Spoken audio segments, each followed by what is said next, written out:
Monday through Friday, the majority of Americans get up to a ringing alarm, commute an insane distance to work, sit under a boss's orders for 8 hours, and commute home, arriving with barely enough time to eat and watch some TV. Sadly, the majority of individuals are doomed to repeat this humdrum way of life for the next 30 to 40 years, caught in the never-ending cycle of working to pay bills and ultimately making the person or business they work for richer. Very depressing, right? Well, thankfully, there is an escape from this rat race if you make the right moves. So let's go into the reasons why leaving the rat race is so difficult and how you can actually make it happen. Let me start by asking you a question. When was the last time you encountered a person who genuinely enjoyed their work? No, I don't mean that they put up with it. I refer to a person who looks forward to going to work every single day. Meeting someone who shares these sentiments is actually quite uncommon, and statistics confirm this.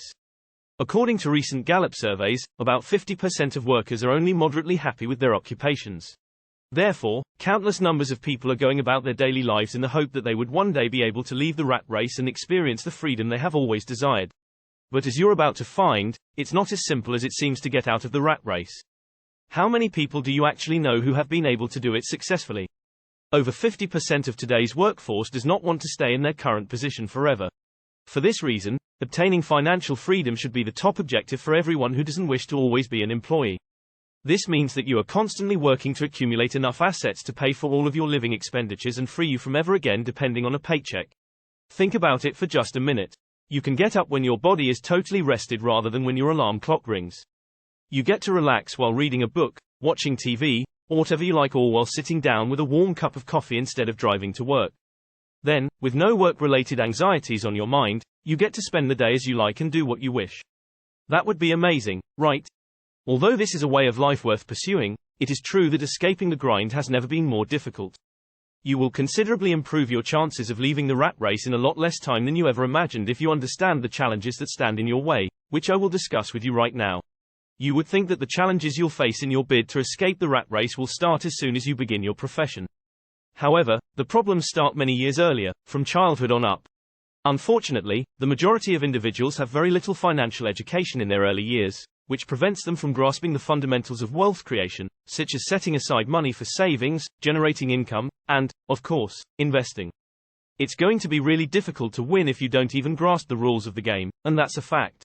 In the best of circumstances, this ignorance encourages people to seek advice, but sadly, doing so merely sends them down a path towards financial mediocrity and a life of servitude.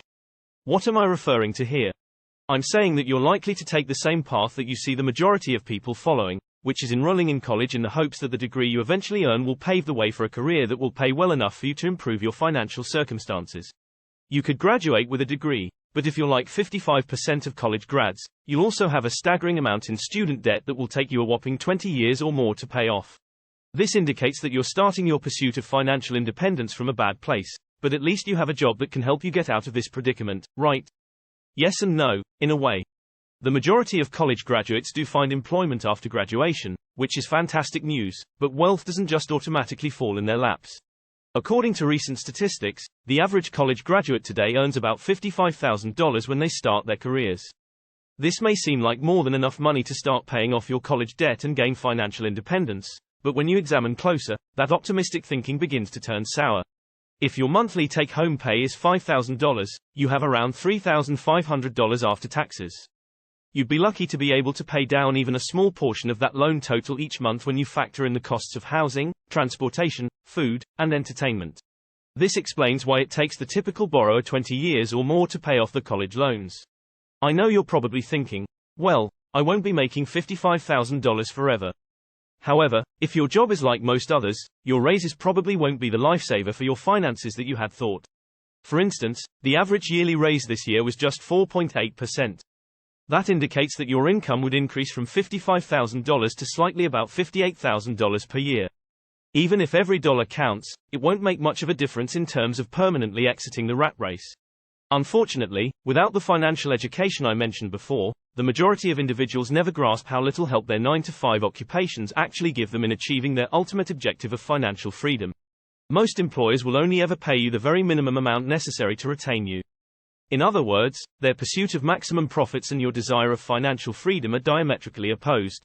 So, in summary so far, it goes without saying that if you follow the conventional life path, Escaping the working world is quite the uphill battle due to factors like lack of guidance regarding the most effective way to achieve financial freedom, outrageous college costs, and the embarrassing raises employers now offer.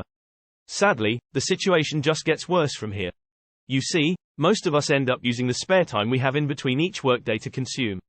Unfortunately, the fact that we watch TV, watch movies, and use social media just makes our financial problems worse. This has serious financial repercussions and not only consumes our valuable time that we should be utilizing to improve our financial status. I see friends' vacation pics on social media and then almost immediately I'd like to take a trip. We see others buying new clothes and shoes, going out a lot, going to the movies, and things of the like. What do all these things have in common? They all encourage us to spend our available money, which we ought to be using to secure our future financial independence. It's easier said than done, though. It's difficult to watch your friends enjoy themselves and lead opulent lifestyles as you save every last penny in an effort to escape the rat race. But suppose you manage to resist the allure of TV and social media and extra spending and save and invest all you can. In that case, you should be good to go, right? Not hardly. Unfortunately, there will be external factors beyond our control that will still stand in the way of your efforts to achieve financial freedom. Inflation is the key financial issue that prevents the majority of people from accumulating the wealth they need to leave the rat race. Any financial advantages you might have earned from increases and promotions at work are ultimately eliminated when inflation is on the rise and costs of everyday products and services soar. There will always be a foe you are attempting to overcome in your effort to escape the rat race, whether it is you who is preventing yourself from saving money or the economy. This brings us to the conclusion that most people have when they've been in the workforce for a long and see how all of these puzzle pieces fit together, particularly in relation to achieving financial freedom. After a few years of employment, the majority of people come to the conclusion that their 9-to-5 job isn't going to cut it. Because of this, 93% of Americans currently have a side business that they use to either pay their expenses or advance their financial goals. If that's not evidence that you can't rely solely on your job to get ahead, I don't know what is. But here's where the path gets a bit tricky. Young people with little responsibilities can pick up a part-time job, drive for Uber, or request overtime with ease. However, as you get older, time becomes more valuable. You suddenly have a partner to spend time with, children to take care of, and this is assuming your job only lasts for 8 hours each day.